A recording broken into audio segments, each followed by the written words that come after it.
I'm Maria Menounos, and you're tuned in to AfterBuzz TV, the ESPN of TV talk. Now, let the buzz begin. Army!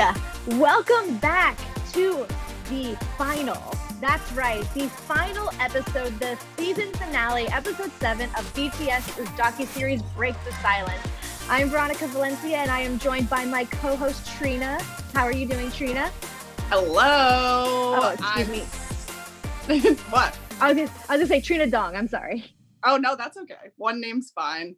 I'm good. It's your stage I'm excited. name. Exactly. Totally a stage name. I wish. There's already a rapper. Whatever. I'm so sad it's episode 7, but I'm excited to talk about it. Oh, we're going to talk about everything. We're obviously going to talk about the final show, which they showed so much and it was so great to live. We're also going to be talking about the memories. They showed some logs from their debut, their trainee days, and we're also going to talk about the members and kind of their reflection and how they want to be remembered by their fans. We also have some news because, guys, it is also officially Festa time, as well as some records. BTS is breaking the silence, but we're going to be talking about how they're breaking them records. And we're also going to have some theories as to kind of what's next down the line since, Map of the Soul kind of got derailed due to the virus. So we have some theories there. But before we get into any of that, Trina, your thoughts on this last episode? I mean, first of all, I can't tell you how happy I was when I went to open it and it said 46 minutes. So that was great. Because I thought I was only going to have 30, and it was amazing. I thought it was a really good final episode. I liked that we got to see so much of that final concert, but we also got to hear some more thoughts. So I thought it was a really good last episode. What did you think? I thought it was a really good last episode. When they ended the Speak Yourself Encore tour, I felt like I was very fulfilled as a fan. They talk about, wanting to go out with a bang, kind of making this big ending. And, they obviously were working towards that. But as a fan, I just felt so fulfilled. I felt like, so proud of them as we had seen them go through this journey from, the Bring the Soul series to now. And just seeing everything. And I thought it was such a good way to end. It felt, obviously it's bittersweet because we're saying bye to an era. And a very big era for them, but it was such a good, solid ending, I think. Yes. Now, something else I kind of just want to get your thoughts on. Did you see the Bring the Speak Yourself, the final movie when it was in theaters? Oh yeah, 100%. Yeah, I thought it was so cool how I think it was some theaters in Seoul were able to have their army bombs connected. Obviously, international fans, that didn't necessarily work out, but we still got to see it. And that in and of itself was one of the coolest experiences because you're just surrounded by people that love them like you love them, and they're not afraid to sing, dance, laugh, do the fan chant in the theater. I went to the one at Universal Studios every time, that AMC with like the lay down chairs. And so Paradise. It's so good. That's where I end up going to all of the BTS movies. But it's so fun because you're like shopping around in the area and then you see, who's going to be in that movie with you. Like you see everybody dressed up and it's cute and it's fun. And it's a very, very good theater escape. They gave us a couple of those over the last year. So we're lucky. We're lucky. And we're so thankful that we can see them when they come out. Obviously, I don't think I would want to see them any other way. I'd want to see them on a big screen. And, this episode, I felt like we were, I've said throughout the entire series, we have been kind of reliving some of the concerts just in episodes, but obviously like bits and pieces. But I feel like this one, they really showed us a lot of the performances from this final concert. And again, it was just so fun to relive. Like and we got to see really fun moments, as the tour is ending, we got to see the crowd at one of the concerts sing Jimin Happy Birthday, which was a very cute surprise. So fun. That moment was like one of the best viral moments of their tour, I think, because of how surprised he was and how he was singing along with it just because it said the words on the monitor, but he didn't know what was going on. I had no idea. That was such a good viral moment. I love him. I love the him. best. He's adorable. He always has so much fun, and I love that. I also loved that in the beginning, you know, like I said, we were kind of reliving these moments. We got to see that moment again. We got to see, you know, the first appearance of At That Time, which was long-haired Jungkook with hand tacks. Oh my gosh, remember? And he was like, I'm not cutting it. He was like, not cutting it. We were shook. We were like, are they real? Are they real? Like, to this day, I'm still kind of like, is Jimin's tattoo real? And, you know, there was just that whole, is it real? Is it not real? Like, because he had to cover it up in Bon Voyage, all that stuff. Yeah. So I loved how this just kind of brought back those viral internet moments where ARMY was just having a ball with the stuff that they were putting out. Exactly. The tattoo thing, I mean, Jimin's are real. The one on his side is real. The JKs, I can't figure it out because I'm not sure someone would say like putting a burger or a hot dog on your hand is like a really great lifetime idea or whatever that thing is. So I'm on the fence. I don't know if they're fake or real. I'm going to go with fake, but we don't know. They've stuck around this long that I'm like, they definitely got to be real. But ARMY, I don't know if you're still having this debate, but please let us know in our live chat and in the comments if you think they're real. And I said live chat because in case you guys didn't know, we are live right now. I want to give a shout out to our live chat, to Marie and to Karine Hoza, who are currently in the chat. And Marie says the BTS in suits for Dionysus. Oh, yes. Those suits and the boy with love suits during that same show, like the different styles. So good. Cannot forget. I actually do want to talk about the attire because we talked about how when they first started Speak Yourself, that they took it upon themselves to treat it like a new tour. So they tried to change some things up. They tried to change up, you know, some wardrobe, maybe some transitions. Their VCRs were different, but they didn't obviously want to alter it too much throughout the different locations that they went on tour. But this one, they did the exact same thing. They changed up their outfits, which when they came out for Dionysus, I was like, oh boy, those are great outfits. And I love how it was so good. And I like how Hobie and Jungkook also kind of touched upon what else was new. You know, they got some new mics. They obviously got new outfits. They said that there was some new lighting. Obviously, there were new VCRs. And speaking about new outfits, I just want to say red suit, J-Hope. J-Hope. It is a vision. Red suit J-Hope is a vision. What a pleasure. That whole... I'm very happy I saw that. So good. So good. And JK's Euphoria outfit changing to the last part, that was a good change too, because the second version just flowed in the wind better when he was like hundreds of feet in the air. Loved that one. Euphoria always gets me. Me too, so much. It gets a lot of people, but so glad we're in this together, Trina. Always. So obviously during this time they're talking about you know, the difference in their outfits, you know, what kind of changes they're making. Their families are going to be at this tour because, you know, it's the last one. They're going out with a bang. It has been over a year since they returned to Seoul. They started in Seoul, so it's only natural that they end at the Seoul Olympic Stadium. Trina, what was it when you kind of because we didn't really know how their tour was ending, and then they announced that, we were like, perfect way to end. I always think of, whenever I think of them being at home during their tour, I think of I think it was the Wings tour, I guess, when Suga was down and he found his parents, and then he was just like sobbing with his head down on the ground, and Jimin was over like trying to console him or whatever, and he just kind of wasn't having it.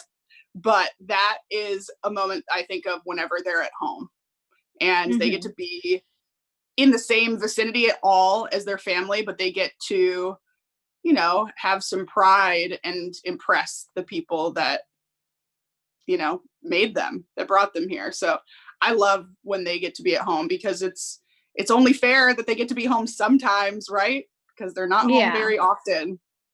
No, they're not home. And when they are, they're kind of tucked away, practicing, getting ready for the next best thing, whether it's, you know, preparing for this particular final concert tour, or it's, you know, writing more music, it's making an album. So when they get to be home, and perform kind of where their roots are is always really nice to see. And I'm happy that they got to conclude this big chapter in their life at home where it started.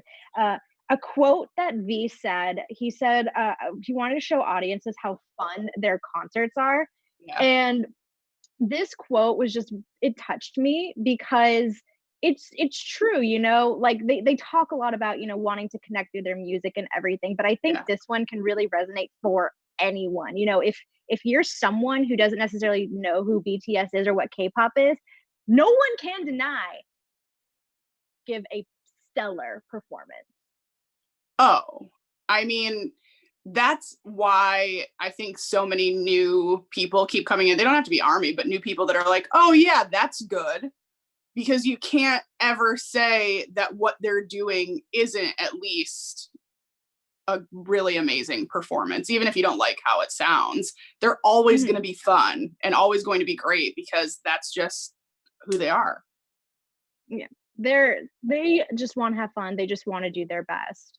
Yeah. That's why we love them.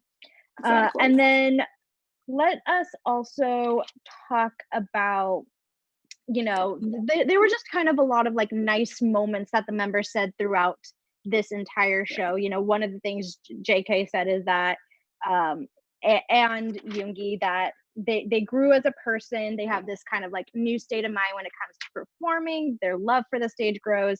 And JK cried a lot during this tour. And he did cry during the final, and Jimin was over there wiping his tears, and I felt that. Totally. But well, no, I was just gonna, I mean, I was just gonna say, I feel like, and I've mentioned this before, where I felt like this tour was very life-changing for them, just in the amount of, you know, opportunity that they were given during this time frame. I mean, we even saw it a few episodes ago when they played at Wembley, just the fact that they're saying this tour, these fans brought them the opportunity to play at Wembley. And I feel like all of this just kind of helped them grow stronger as performers, and also just their mindset, which they talk about. Yeah. I think when you're in front of that many people all the time and you're getting that incredible response, it's so validating that that hard work, this is what happens after hard work. And so them crying at the end of these concerts, especially when RM, we've all seen the clip of the final concert, and he is, as Jimin so delicately did the impression of, all of them crying, all of their different cries. But, you know, at the end of a show like that, and the end of a tour, you gotta cry. You gotta release all that hard work that you put into it, because everybody's giving it back to you. They're that, and Jimin even kind of says that, is like, you know, ARMY's always saying, it's okay, I love you. And then his response is, we should also be saying, it's okay, I love you. So it's a mutual respect. It's a mutual love of like, you know, we're showing you we care and we want to hear your music. And they're showing us how we inspire them to work hard and perform. Exactly. So I love that connection that they have. I just wanted to shout out Maria again in the chat, who says he has, in regards to JK, he has his whole arm tatted at this point. After all this time, it's real. That's what I'm saying.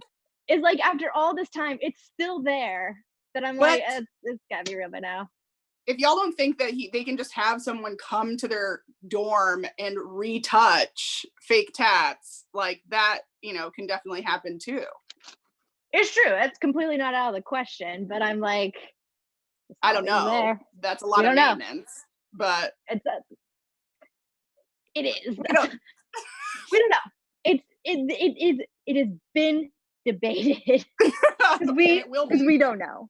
Exactly. It's going to be debated until they're not there. And if they're never not there, we'll still not know. Yeah.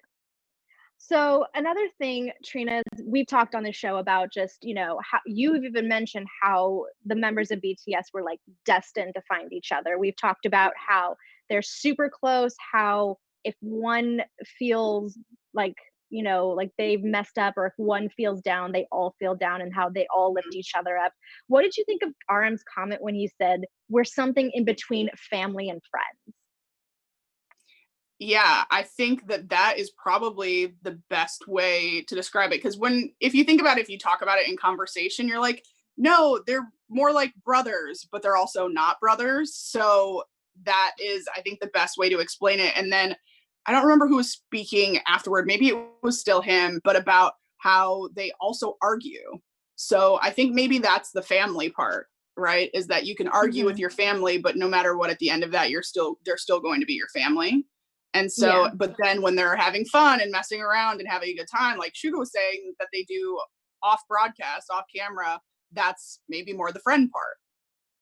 Yeah. I thought it was a very good way of putting it, because we see them, we see how close they are. It's very easy to just kind of be like, oh, they're like family. Because, you know, like you were saying, Trina, even if you fight with your family, you're still going to love each other and you're still close. But, you know, at the end of the day, they are 7 members who came together. They're friends with each other. You know, I mean, truthfully, they're not siblings. Right. So they're being honest about that, obviously. So I think it's a very smart way to put it, in that they are friends, but at the end of the day, they act like family. Exactly. And then there was another comment. Oh, before we move on to that, we did have, in between all of this, the members are enjoying a dinner, and this is, again, last episode, we got the members dragging Yoongi for not being able to have eye contact. Now, Jimin is dragging everybody. Everybody. That's like, this is how you cry, and this is how you cry. It was fun. It was so good. And the best part is that they're all laughing. And at the very end of Jimin's rant, J-Hope was saying that was spot on, or whatever he said. And then Jimin's always the one that says, we know each other so well because this and this and this. He's always the one that talks about it. But I truly think that he's probably the one that takes in everyone's mannerisms, behaviors, the way that they speak the most, because he is clearly the biggest empath probably of the team. And so I always think it's fun when he whips those things out. And then this is one of those situations. You're not going to get mad at him. He's just your little brother messing around. And so, yeah, I thought it was so funny, because it's true. Everything he was saying is true, especially the J-Hope crying and the gyrating part. That was so funny because it's so real. It's so true. We can 100% agree with them. I agree with you, Trina, in that he is kind of like the empath of the group. He's always the one that you can see they all have great relationships with each other, but we have seen in certain media where the members will say, I haven't had conversations or like long conversations with such and such member. You know, I sometimes think back to like Bon Voyage, when we got V and Yoongi together for the very first time. And that was like a connection that all the members laughed at because it was so out of the blue. So obviously we see how they're all close, but certain members have special relationships. But I feel like Jimin has a special relationship with every single member. And it's so obvious when he interacts with them. Mm-hmm. I think that I think they talked about it before, where he just holds on to everyone's feelings, and he knows that's the empath part. But I think he tries extra hard to make sure that everyone knows that he is there if needed. Mm-hmm. Who doesn't want that? Who doesn't want Jimin there if needed, you know? He is always there, and he's always the one comforting, and it's always good to see. Sure. So I do want to touch upon the actual final, because, you know, they were showing so much of it, and there was just these really great quotes and commentary from the members in between. But I do want to touch upon the actual concert, because it was complete fire. And I'm just curious, Trina, and to any ARMY who's watching, because obviously I was looking out and seeing, okay, what did they change? Because obviously things have changed. I was like, what changed from the show that I saw and stuff like that? And so I don't know if there was any one particular performance that, you know, that blew you away and was different from the way you saw it the first time. I think that, well, obviously them opening the show, when we saw Dionysus in Los Angeles, they were wearing all white, no? Yes. That's, yeah, so they were wearing all white, and that's how we saw that. That was the crazy 50,000 people around us opening, and they were all in white, and it was like a statement. And then when we got to this final show, it was like we were at the awards gala of this tour, and they were all in really amazing suits. And so I think that is the biggest one for me, because the way a show opens, that's a really major part. And I think that that's probably why they did it like that. Like, this was the celebration of it. Mm-hmm. Something too that I've noticed, and I specifically want to touch upon because I noticed it when I was actually in the theater watching it, was we see a lot of their performances on stage, and then we see them hustling backstage. You know, they're soaking their feet in water, they're getting their little like the breathing tubes, and it's like night and day, because they're performing so hard, they have so much energy, and then as soon as they go down, it's like they are drained, and they have a very brief amount of time to kind of pick back that energy up before they go on stage again. And so we've obviously seen that, but in this one, it specifically shows a moment where Jimin is like being assisted by a stage crew member, and he has the tube and he's breathing. And I'm pretty sure this was after the Idol mic drop performance. And the reason that moment stood out to me so much in this episode was because I remember sitting in the theater and I'm like, Jimin is going so hard now. Like, I was over the moon, into the galaxy impressed, because we know that they're good for, I don't know if it's just because I was seeing it on a big screen, and when I see that the first time I was high up in a riser, but I saw that and it was just out of this world. Like, I could not believe a single human being could perform that hard, could do that, what he did. It was crazy. I think mic drop is like always like that for him. It's always really, it's that one in particular just blew me away. I was like, oh my gosh, that's crazy. So yeah, that breather moment really struck me, just because I'm like, yeah, he needs that after that, because I remember seeing that. I'm like, makes total sense now on why they need that. So now that we've kind of diagnosed or talked about the final, as well as, you know, some of the tidbits, I want to take a little ride down memory lane that the episode gives us. And that is when they talk about the memory cards, and we see the very first logs. We see J-Hope's log. Trina, what was it kind of like seeing them pre-debut as trainees and comparing them to where they are today? I mean, I remember those logs very, very well, because you remember that really, really dark room that they're always in at the beginning. Like back in 2013, there's that dark room. We remember RM's hair being wild and all of those things. So when J-Hope came on, and he was just being so kind and so a version of him that we still see. And so I thought that was the best part of all of these throwback logs, is that we were just seeing the guys, just an older version of this. And I think that's just a huge testament, you know, to all of them. Yeah. I love that you said it that way, Trina, because it's true. We're seeing these logs. Obviously, BTS has come so far since those days. We're seeing the same members. We're seeing the same group of boys who are so appreciative and humble from where they're coming from. You know, J-Hope is still happy. He's talking about how hard he's working. They're dancing for like 8 hours and they go straight to recording. Jin is so happy about a fan sign and so grateful that so many people showed up. Little did he know he'd be playing arenas with thousands of people. It's just, they are so, it's to this day, it's those same guys. RM talks about it, you know, that they're 7 or 8 guys from Korea. They're those same guys. They've just gotten better opportunities thanks to the passion from the fans. And it was so sweet to just kind of go down memory lane, because yeah, this is the end of the era. They've come so far. This was the next step in their journey, and it was always just a nice reminder to see where they started. Yeah, the best part too is when Jin was like, I just hope people come. It's like, I mean, it's funny because as a trainee, that's always what you're hoping for. And the thing about it too is we know BTS is like one of the best underdog stories of K-pop.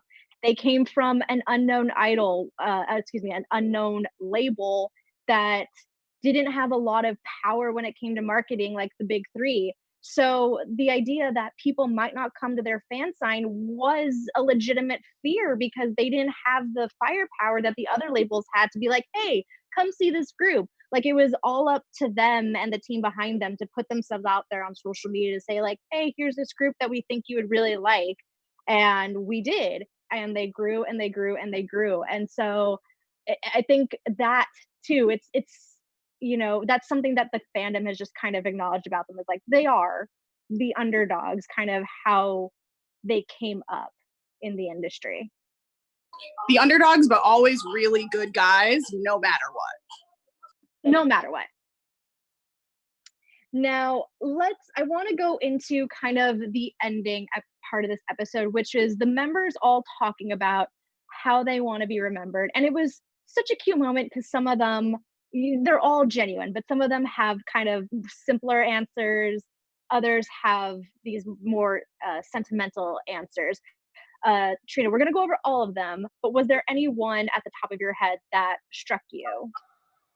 First of all, I'm going to apologize. There's a very loud car party outside of where I am in quarantine, so I'm sorry if you hear it. Secondly, I think that are they listening to BTS? That's all that matters. They're not, and that's the problem. If they were, we'd have a great soundtrack, you know. We'd have a great time. We'd invite them to talk to us. Exactly.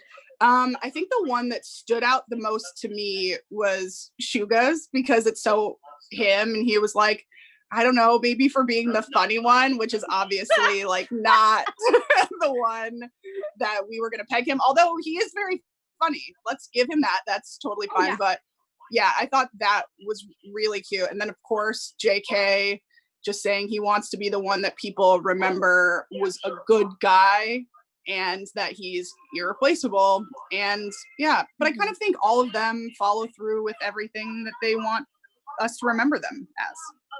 Yeah, I think, yeah, Suga's was definitely funny in that it was so him. It was such a him response. Like he is funny. He's just, his humor is very dry sometimes. And so, you know, he's not as openly goofy. You know, we know him to be more of the introvert of the group, and he's expressed this. And so we know he's funny. But that was something, as soon as he said that, I'm like, I laughed out loud because I would not expect him to say that. You know, I would have expected him to say something like, I want to be remembered as like, I don't know, we know him to be very wise. So I would have expected an answer like that. But he gave us the perfect answer, quite honestly. He gave us the Yoongi answer, the answer that we would assume he would say. Yes. So Suga wants to be remembered as the funny one. V wants to be remembered as the playful one, which he is.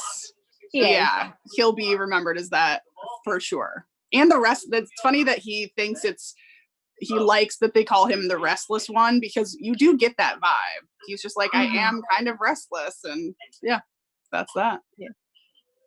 And then Jin, I want to say, kind of going back to the question I told you, I think Jin stood out to me of how he wants to be remembered. And if I'm going to make a statement, I want to say that like Jin has been the member that kind of stood out to me the most watching this series, just because I felt like we got so much more of him. We really got to see the person behind the camera. He always talks about how in front of the camera he wants to be happy and cheerful and have all this energy. And I feel like he became like, this was the series where he gave us the most raw form of Jin. And even in wanting to be remembered, you know, like he's the goofy one, he's the funny one, he's always the one that's cracking jokes. But he was saying how he wants to be the person that the group can rely on emotionally. And he wants to be someone who energizes the team, and he wants to be doesn't look serious, and he wants to be like taken seriously. And I just thought that was so sweet because I don't know. I feel like sometimes we can expect a different answer from him. Yeah, I think he's definitely the counselor of the group behind closed doors. I think he's probably the one that I would want to go to too, because he seems the least intimidating and the most welcoming because of his energy. But yeah, him saying that he wants to be there for them and he hopes he sees them forever. It's just like what he said when in 2013 during the vlog, when he was just very sweet and I hope people come. And so this is kind of the same thing. I hope people come to me. It's just very sweet. And you're right. We saw so much Jin in this. Yeah. I always love seeing Jin. I just love him. I love seeing Jin and RJ, but I really liked getting to see this kind of raw side of Jin that we typically don't get to see. And I would say even in some of the documentaries up until now, we've seen him be serious, but like I said, I think this was his most raw version. And then let's go into J-Hope, who says he kind of wants to be remembered as someone who's really special, who feels like he is part of the team. I think that obviously that's what everybody thinks. Like he's basically the second leader of the team, I think. And he's dependable, he's around. And the fact that he was vulnerable enough to say, I want to feel special, I think is very sweet. But I think they all totally, like without J-Hope, they would feel lost. Yeah. I how do I say this? I think that it's true. I can definitely see where you're coming from, Trina, and that he is kind of like the second leader. Like sometimes we can maybe think it's Yoongi just because they're the two kind of maybe running the show the most when it comes to the music side of it. But I think in terms of like watching over the group, J-Hope has definitely always been there. He's always watching out for people. And we've seen in this series how he wants to be supportive, but he also has to give members the hard truth sometimes. And he's not afraid to do that because he's watching out for them. So I can definitely see him from that, like in terms of taking care of the group, being like a second leader. And I just thought this one touched really sweetly because now I don't want to spread misinformation, but I believe I heard that back in the day, J-Hope, like people didn't think J-Hope was worthy of being in this group or didn't think that he should be in this group. Now, again, I don't want to spread misinformation. I do believe that I heard that and I read that somewhere. I think you're totally right. I think that they didn't buy him as a rapper, I think is what happened, because he was training first as vocal and then he turned into a rapper. And I think that was part of it. You're like, they didn't believe in any of them, to be honest. They didn't think any of them were going to be anything. But I think that was the J-Hope situation, is that he didn't deserve to be in it as a rapper because he wasn't a good enough vocal, they didn't think. And so that's where it came from.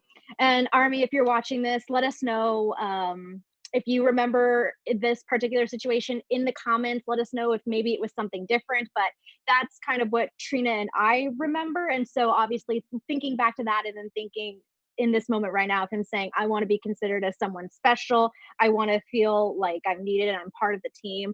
That knowing that made this sentiment hit so much harder, and it made it more emotional because at one point in time, J-Hope probably felt like he wasn't part of the team, probably felt like he wasn't worthy. And it's really sad. And I'm happy that now he probably thinks differently, and that's how he wants to be remembered. He always wants to be felt like he's part of this team. Yeah, absolutely. And I think it's just he's sensitive too. I think that is important to remember, is that he is like one of the sensitive ones, and he wants to be there as badly as we want him there, And then so we kind of touched upon JK. He also had a very touching moment where he's saying, he wants to be known as the good kid and he wants to be someone who is indispensable to BTS, which I think that's definitely the case. Each member of BTS is so special and they bring something different. Like you can't ever have BTS without JK.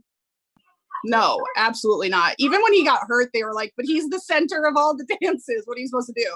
So even physically, you can't have him, but his whole thing, any of them, we'd be like, why does this exist without all of them? But JK, you know, he's the baby, but he's also like so many other things.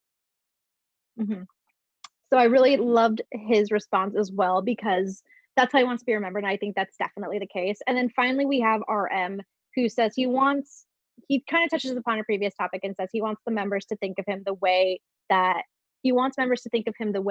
he thinks of them, which is the in-between of family and friends. Yeah, absolutely. And I think that, sorry, the music's still happening, so we're just gonna have to go with it. We're rolling with it. Yeah, I think that him making sure that they're remembered as like a big group as one, and that's how he wants to be remembered. I think that's kind of what I was getting from that. And then I want to give a shout out to Marie in the chat, who's saying, yeah, and Jimin wrote his name on Twitter and Army trended like J-Hope is perfect. I think in response to what we were saying about J-Hope in that moment of not feeling like he's part of the team. Again, Army, if you have any more details about that particular instance, let us know in the comments. And so then that brings us to the end. They close this chapter on the Speak Yourself tour. We obviously, now being a few months ahead from when this ended, knows what's supposed to happen, but it didn't quite go as planned. And we're going to get into some theories about that, just kind of what the next steps are. And then we end on Taeyoung trying to give a toast, giving up on it, saying, you do it. And that's how it ends in true BTS fashion. So good. Jimin's such a little fire starter in this dinner. He was like, make sure it's funny, be funny, don't not be funny. He's so funny. It's going to be so funny. Everybody laugh. And I thought that was the perfect way to end it, because the rest of them would rather just sit back probably and watch Tae and Jimin just go at it anyway. So I thought it was perfect. Yeah. That 95 line is always on fire. They're always at it. They're crazy. I love them. Same. And then the last little thing I want to say, this was just a random part that I think it was like during the credits, and I just thought it was very funny, was how they were singing Microcosmos with the banana, and it was like banana. It was just so funny. The whole after the credits I thought was great, but yeah, that part especially. And I just love when J-Hope's having fun, because you know he was probably just like let's go do it. So it was perfect. Trina, I guarantee you that there is still probably so much extra random footage that didn't necessarily fit in editorial wise, probably moments of them having fun, moments like that I'm like, if Big Hit, if you still have that, just release it. Just give it to us. Like, it doesn't, I don't the whole need thing. context. I want the whole song with the banana. I want 3 minutes. I want it on YouTube. The end of Festa, add it in there.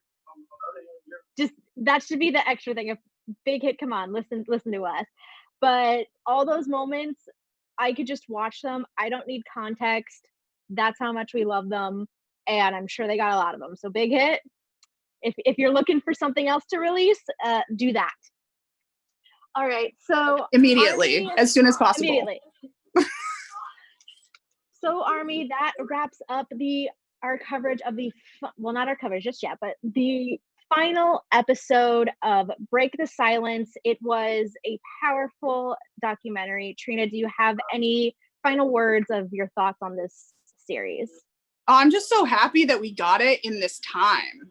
Like, this is exactly what I needed the last 3 weeks, for sure, to take me away from things for about an hour. So I'm so grateful that we had it. And I'm so glad that we got to see the concert that we went to again, and some of the ones before that. So I just thought it was amazing. What about you? I agree with you. I thought it, obviously, whenever we get to see BTS concert content, I'm always so excited, whether it's quirky and cute and funny or whether it's on the more serious side like this.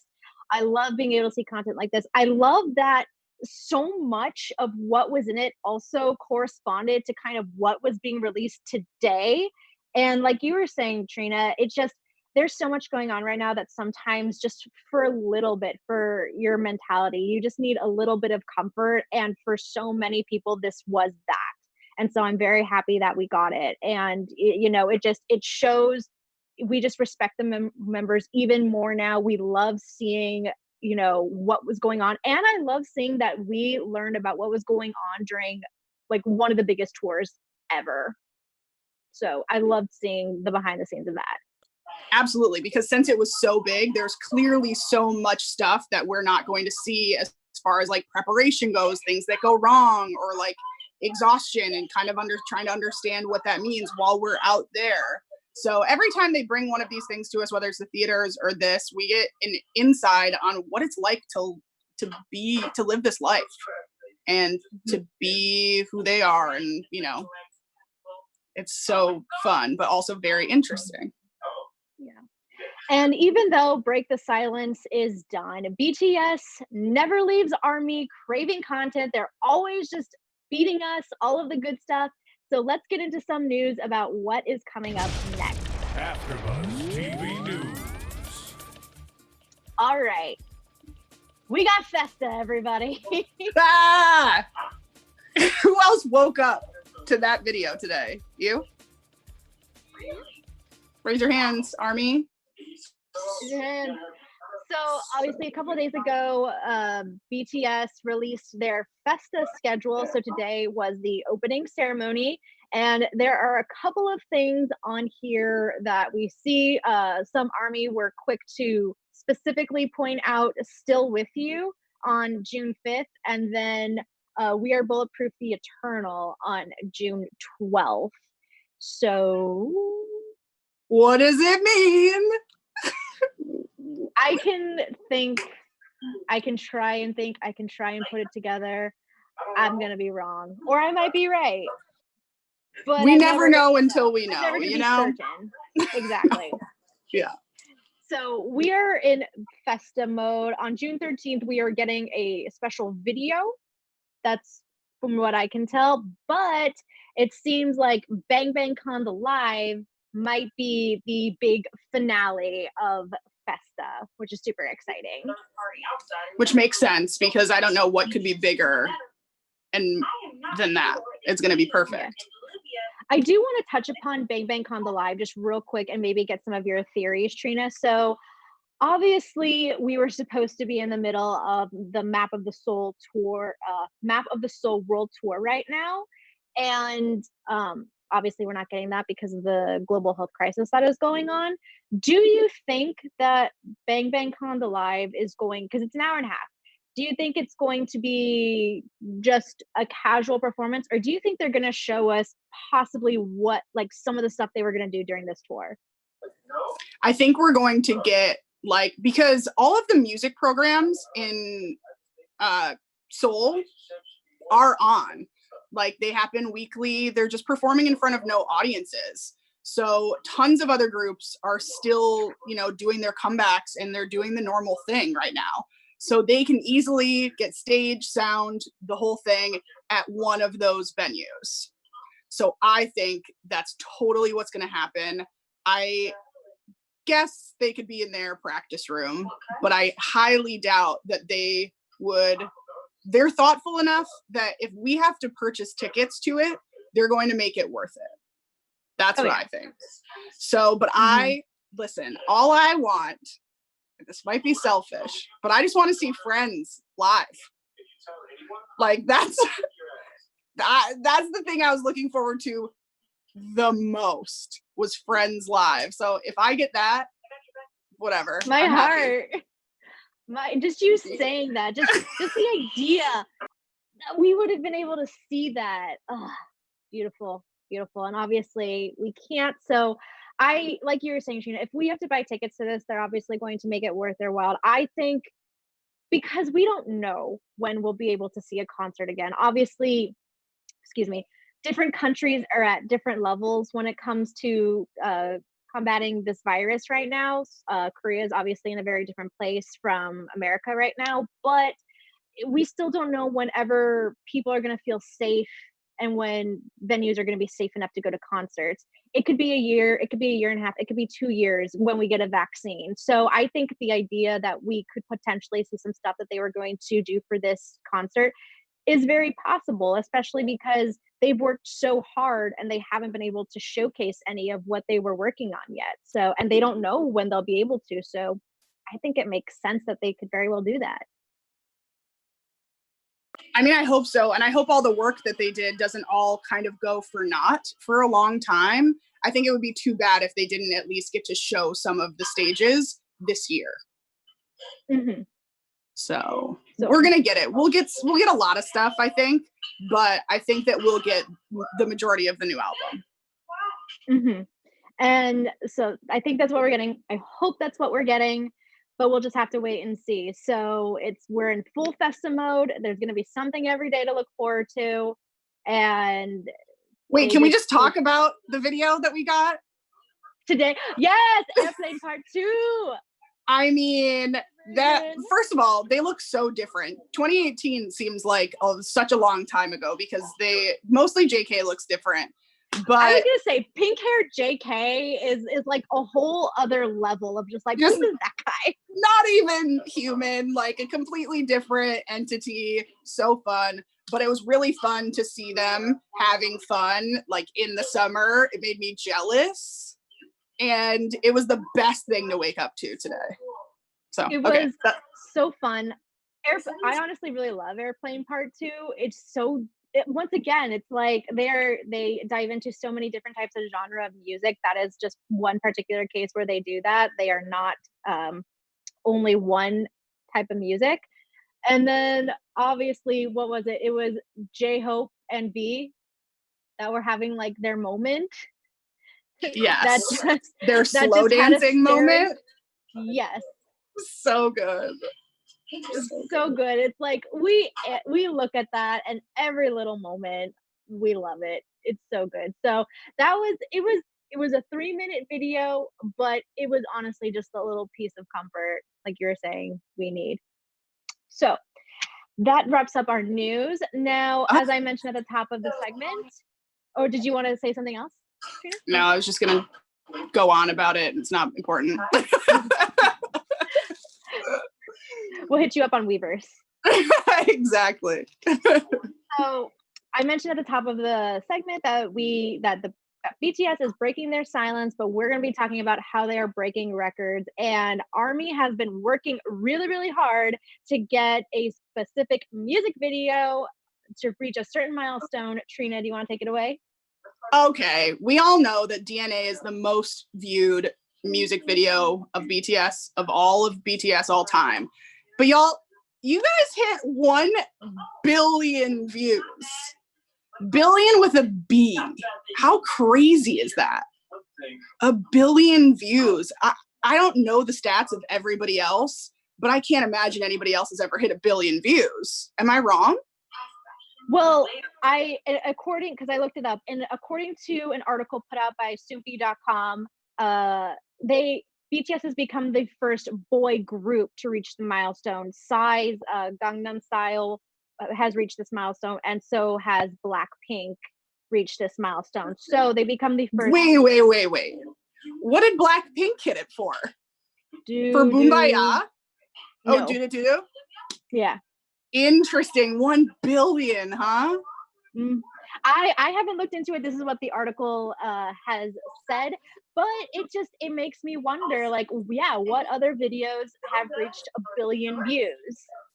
I mean, note that those are all, was that article only listing Korean artists? Yes, only listing Korean acts, yes. I was going to say, I mean, Psy makes sense. People were watching that video. I'm sure his is close to 2 billion by this point, but interesting. We'll see. But so DNA has reached that. I'm sure that we are going to try and get other music videos to reach that milestone. So, because we're streaming. We love streaming and we keep streaming. Well, because you don't get sick of the videos too. So it's not like even doing it for naught. You're doing it because you want to rewatch the video over and over. And it's just like the video's good. The production value is so high. Their like visuals are amazing. It's something that you don't get tired of. So 1 billion views makes complete sense to me. There we go. All right. So that wraps up our breaking the records. That was obviously a very big one. Army has been trying to get us that record for a very, very long time. And yeah, Trina, do you have any final words as we wrap up our coverage of Break the Silence? I mean, this was so fun. I'm glad that we got to do this together. So fun. I hope that there's more BTS things for us to cover because we love talking to other Army. We love reading your comments. We love all that stuff. And we love talking about the shows. So yeah, it was great. This has been so fun. I'm so happy that we, like you were saying, Trina, I'm so happy I got to work with you. I'm so happy that we got to talk to Army, and because it's a lot, you know, we go to social media to talk about these things, but there's only so much you can write in like 200 characters or however many characters they give you. So I love the fact that we got to talk about it on this type of format. And I hope we get to do it again because we know that they're going to put out something. We just don't know what yet. And we don't know when, but maybe it'll be before the summer's over. You don't know. They've always got something up their sleeve. We just got to keep on the lookout. And so that wraps up our coverage. Army, thank you so much for joining us. We obviously love talking about BTS. We love talking about it with you. We love seeing you in the comments. Leave us a comment if you are watching later. Also, give us a thumbs up and hit subscribe so that way we put out a lot of BTS content as well as K-pop content on AfterBuzz TV. So be sure to subscribe so that you can get the latest updates on all of that. Trina, where can Army find you on social media? Yeah, you can find me on Twitter and Instagram at Hey Trina Dong and AfterBuzz TV on Wednesdays for K-pop News Weekly. And I'm Veronica Valencia. You can find me on Twitter and Instagram at It's Me, Veronica_V. And you can find me on AfterBuzz TV's BTS Buzz every Monday. So to BTS, who has become the members' wings, their most beautiful moment in life, their universe. What else do I got here? Their everything. I wrote it down. Their cosmos. And most recently, their biggest love. We for you. Our founder, Keven Undergaro, and me, Maria Menounos, would like to thank you for tuning in to AfterBuzz TV. Remember, we're not just the first, we're the biggest in the world, and we're the only destination for all your favorite TV shows. Whatever you crave, we've got it. So go to AfterBuzzTV.com and check out our lineup. Buzz you later. The views expressed herein are those of the hosts only and do not necessarily reflect the views of AfterBuzz TV or its owners or principals.